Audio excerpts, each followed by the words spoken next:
Our next story changed me. It's the first time I've ever sat down with a human trafficking survivor. Her name is Janette, and she says that she was sex trafficked starting at just 12 years old. And sitting across from her, I realized we're the same age. We both enjoy art and music. And I kept asking myself, how could this have happened to her? Truth is, sex trafficking has increased in Sacramento County in the last 5 years.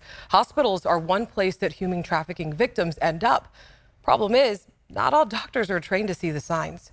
So tonight, we are sharing Janette's story of survival and the hospital giving them control of their own lives.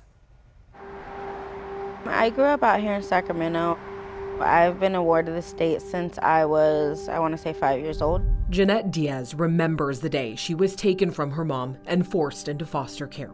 I was raped and molested in almost every foster home that they had put me in.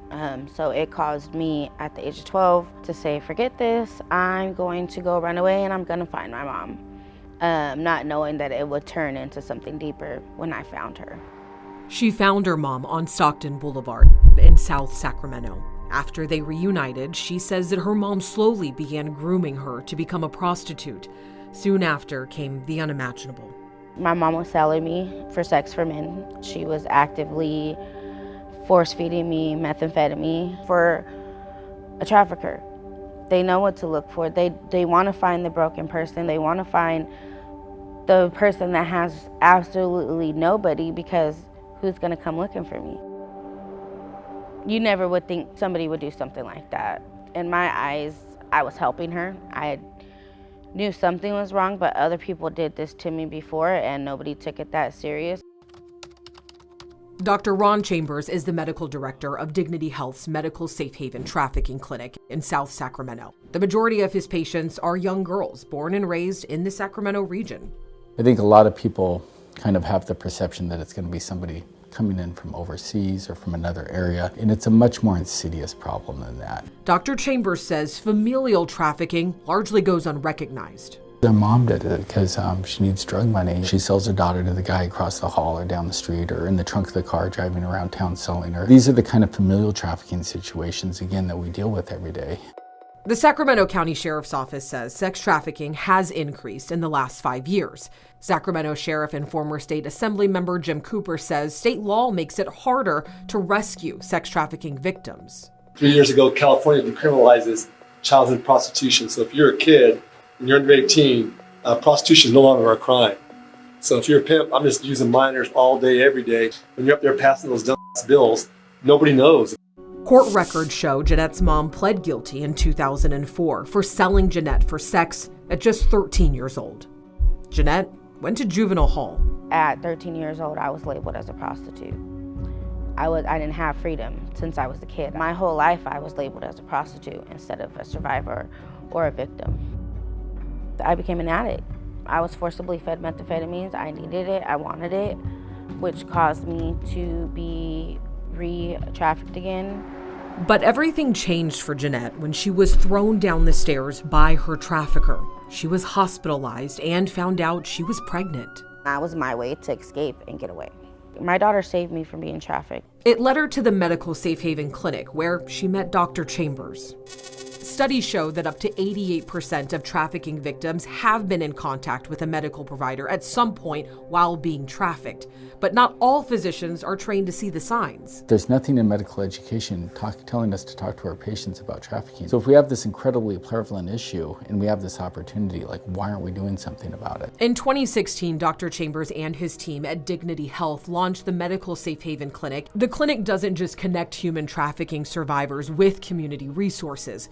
They are the resource. It's no barrier. We never say no. Healthcare is always available to trafficking survivors. Systems Director Jennifer Cox says instead of victims sitting in the ER for hours, they have a direct line they can call and a separate entrance. They've been judged. There's stigma associated with how they might enter the healthcare space by maybe how they're dressed, how they look, how they might act. Remember, they're just taken off the streets. When you're being trafficked, you're lower than dirt. You don't have no voice. You're not even supposed to use your eyes. If I even went like this and glanced up for a second, I was getting the crap beat out of me. But for the first time, she felt there was someone out there who cared. Dr. Chambers, he got a way of working with people. He has a way of just making people feel comfortable. For me, that was a lot because ain't no man ever cared about my health. Janette's been Dr. Chambers' patient for more than a decade. She's a true survivor. When she first came in here, she was in one of those lulls, one of those low spots. To go from that point to where she is today is just, that's why you do this. At medical safe haven clinics, survivors who qualify are met with a trained advocate who helps them with more than just appointments, prescriptions, and labs. They get help finding stability, a key to recovery. It's not about one appointment with the doctor, it's about ongoing relationship built with these doctors where they become like family and they become trusted and they come back and get well. For Janette, this program gave her power for the first time in her life. I just remember begging for an adult to see a sign that I'm broken and that I'm worthy of somebody to care about me and to give me a chance. There's so many years I wasn't able to respect myself, and now I can call the shots for my own body. I have control, and I've never had control like that. And she's still removing old wounds. Well, I'm getting unbranded, and I can kind of just see my regular hand already, so it feels good. Janette is focusing on being a mom while doing things she never thought would be possible, like serving on an advisory board that helps human trafficking survivors. My pain is turning into my glory. Sometimes it's overwhelming because I'm like, do I deserve this? Do I really deserve this? Because I'm not used to getting nothing. And it's like, girl, you do. You got to remind yourself you do deserve these kind of things. Just to have a safe person, you could probably save that person's life by doing that. Something Dr. Chambers has seen firsthand. It's the most rewarding part of the job. A lot of medicine is caught up in charts and dictating, and you do this and you see somebody that really needs your help and you help them, and that's big. It's big.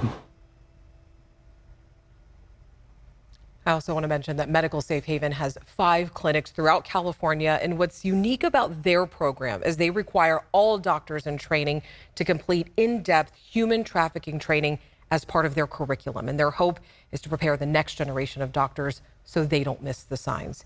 And if you or someone you know needs help, you can call the Medical Safe Haven at Sacramento Mercy Family Health Center. Their number is 916-681-3488. And there's also the National Human Trafficking Hotline. That number is 888-373-7888, and they can get you connected to resources in the community.